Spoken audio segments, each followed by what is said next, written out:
Hello guys, what's up? Fala galera, beleza? Sejam bem-vindos à sua aula de número 3. E hoje nós vamos falar sobre pronouns. Hoje nós vamos falar sobre pronomes, tá certo? So, when I use it and what is this? Então, quando que nós vamos usar isso? E o que é expressamente isso? O que é pronome? Pronouns are another way to say a name, ou seja, pronomes são uma outra forma, uma outra maneira de você dizer um nome, certo? E the types, né, os tipos que nós vamos falar hoje aqui, são justamente dois, que são personal pronouns, ou seja, pronomes pessoais, and possessive pronouns, ou seja, pronomes possessivos. Começando pelo personal pronouns, falando um pouquinho sobre os pronomes pessoais, nós temos duas maneiras de tratar esses pronomes. So we have two ways. Nós temos duas maneiras. The first, we use it before the verb. Então, nós vamos usar sempre essa primeira forma aqui como antes do verbo, certo? Ou seja, o que vem a ser um pronome, como nós falamos agora anteriormente? Pronome nada mais é do que uma forma de se falar um outro nome, certo? Então, em vez de eu chamar o Tiago, eu posso falar ele. Em vez de eu falar João, eu posso falar ele. Em vez de eu falar até mesmo ele ou você, em vez de eu chamar Joana, eu posso chamar ela. Então, pronomes são essas outras formas, essas outras maneiras de a gente falar o nome de alguém. E os personal pronouns que nós vamos falar nessa primeira instância, né, ou seja, os pronomes que são usados antes dos verbos, são esses aqui.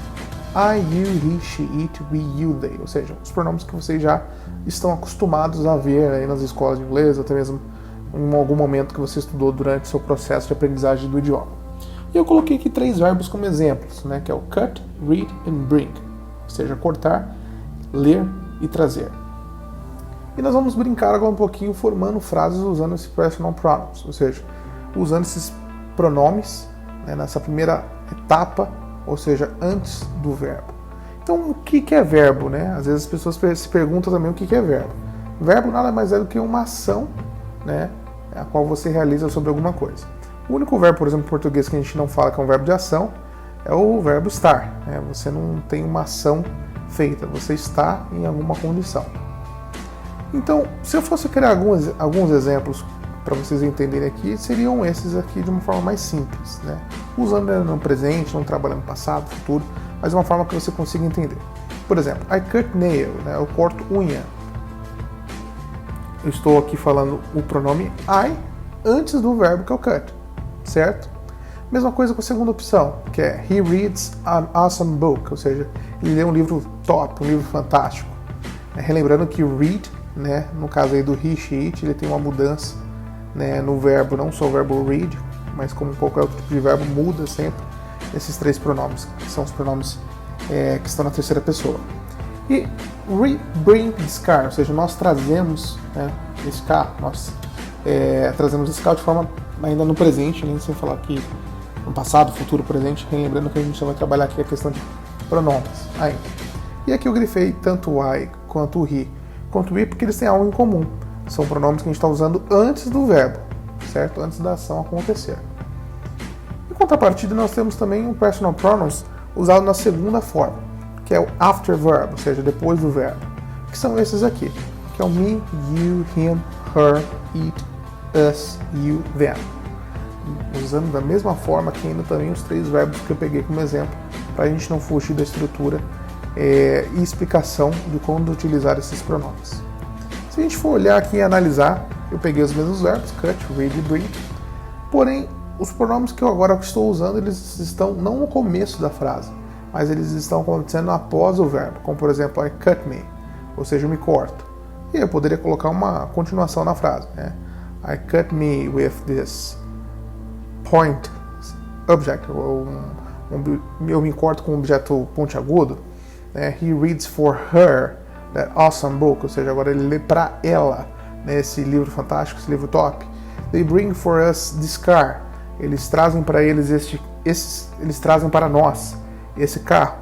Então aqui estou usando o pronome também pessoal, certo? Porém após o verbo. E aí, quando sempre for após o verbo, eu vou usar um desses pronomes: me, you, him, her, it, us, you ou them, certo? E agora falando um pouquinho sobre pronomes possessivos, ou seja, possessive pronouns, eles são usados antes de substantivos. E aí vem a pergunta, cara, o que é substantivo? Substantivo é até um pouquinho estranho falar, né, mas tudo que existe né, é um ser. Pode ser um ser vivo ou alguma coisa assim, nesse aspecto. E cada ser tem um nome.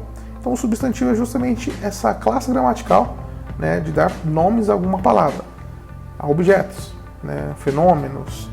Então eles são nomeados como lugares, por exemplo, Alemanha, Porto Alegre, Brasil, são uma nomenclatura, uma nomeação de um substantivo, de uma palavra qualquer. Isso é um substantivo. Então ele não tem uma ação expressa como um verbo, certo? E ele não tem também um sentido como, por exemplo, um adjetivo, né, que são qualidades ou defeitos. Então, usando as mesmas palavras aqui, como cut, read e bring, que na verdade não são só palavras, não são só substantivos, por exemplo, são verbos, né? Usando eles em frases, como é que ficaria? I cut my nail, ou seja, eu corto minha unha. He reads his awesome book, ou seja, ele lê seu livro, né, top, seu livro fantástico. They bring for us our car, então eles trazem para nós o nosso carro. Então perceba até que nessa terceira frase eu usei ali o us e posteriormente usei o our, né, que seria ali o pronome pessoal. Na verdade eu uso os três, né, o pronome pessoal antes do verbo, que é o they, um outro que é o us, e o pronome possessivo, que é o our, nessa terceira frase. Então é muito simples, você vai acabar utilizando isso mais vezes no seu dia a dia, formalizando, né, criando suas próprias frases, criando uma própria explicação, um processo próprio seu de criação de frases. Isso é treino, né? Isso, na verdade, aqui é uma dica que eu estou dando para você nesse processo de aula, para você entender o que são efetivamente pronomes pessoais e pronomes possessivos. E você vai agora utilizar isso no seu dia a dia, né, na prática, e obviamente vão surgir dúvidas, mas acredito que isso aqui já consiga te dar um norte, uma orientação de como surgir, e para você que é nosso aluno no portal, vai ter a facilidade de ter acesso aos professores para te auxiliarem no processo de qualquer tipo de dúvida que surgir. Ok? So, see ya, te vejo até a próxima aula. Bye bye, goodbye.